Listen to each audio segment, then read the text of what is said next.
വയനാട്ടിൽ റിയാസ് കെ മാറുണ്ട്. റിയാസെ, പ്രിയങ്ക ഗാന്ധി വന്നിട്ടുണ്ട് എന്ന് മനസ്സിലാക്കാൻ സാധിക്കുന്നു. എന്തായാലും വോട്ടിംഗ് പുരോഗമിച്ചുകൊണ്ടിരിക്കുന്നു മണ്ഡലങ്ങളിൽ. പ്രിയങ്ക ഗാന്ധി എങ്ങനെയാണ് ജനങ്ങളെ കാണുന്നത്? എന്തൊക്കെയാണ് അവിടെ നിന്നുള്ള വിവരങ്ങൾ?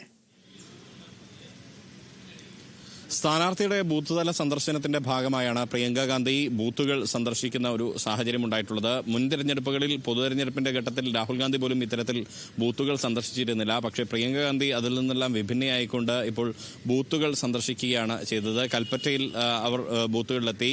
മറ്റൊന്ന് തിരുവമ്പാടിയിലെ തന്നെ മേപ്പാടിയിലെ സ്കൂളിൽ അവർ പ്രിയങ്ക ഗാന്ധി എത്തിയിരുന്നു. അതിനുശേഷം ആണ് നീലേശ്വരം ഗവൺമെന്റ് ഹയർ സെക്കൻഡറി സ്കൂളിലെ 2 ബൂത്തുകളിൽ പ്രിയങ്ക ഗാന്ധി എത്തിയത്. വോട്ടർമാരെ സംബന്ധിച്ച് അതൊരു അപ്രതീക്ഷിതമായൊരു സന്ദർശനമായിരുന്നു. ഇവരുടെ സന്ദർശനത്തിന്റെ വിവരം 2 ബൂത്തുകൾ സന്ദർശിക്കും എന്നതല്ലാതെ ഏതൊക്കെ ബൂത്തുകളായിരിക്കുമെന്ന് അറിയിച്ചിരുന്നില്ല.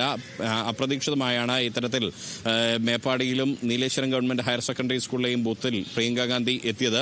വോട്ടർമാരെ സംബന്ധിച്ച് ഇതൊരു അപ്രതീക്ഷിതമായൊരു അനുഭവമായിരുന്നു. അവരെല്ലാം തന്നെ പിന്നീട് പ്രിയങ്ക ഗാന്ധിക്കൊപ്പം സെൽഫി എടുക്കുന്ന ഒരു സാഹചര്യമുണ്ടായി. ഈ നീലേശ്വരം ഗവൺമെന്റ് ഹയർ സെക്കൻഡറി സ്കൂളിലെ 2 ബൂത്തുകൾ സന്ദർശിച്ചാണ് പ്രിയങ്ക മടങ്ങിയത്. പ്രിയങ്ക പറഞ്ഞത്, വയനാട്ടുകാർ എനിക്ക് സ്നേഹം തന്നു, ഇനി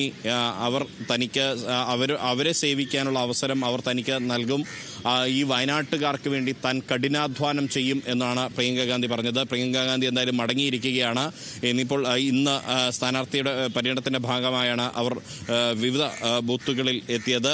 അത്തരത്തിലൊരു സന്ദർശനമായിരുന്നു നീലേശ്വരം ഗവൺമെന്റ് ഹയർ സെക്കൻഡറി സ്കൂളിലേതും. വലിയൊരു സന്നാഹം തന്നെയായിരുന്നു പോലീസിന്റെ നേതൃത്വത്തിലെല്ലാം തന്നെ ഒരുക്കിയത്. പ്രത്യേകിച്ച് Z+ CRPF സുരക്ഷ കാറ്റഗറിയിൽപ്പെടുന്ന വ്യക്തി കൂടിയാണ് പ്രിയങ്ക ഗാന്ധി. എങ്കിൽ കൂടിയും അവർ വോട്ടർമാർക്ക് അരികിലേക്ക് വരാനും വോട്ടർമാർക്കൊപ്പം ചിലവഴിക്കാനും അവർ തയ്യാറായി എന്നുള്ള കാഴ്ചയും നമുക്ക് ഇവിടെ നിന്നും കാണാൻ സാധിച്ചു. ഭദ്ര.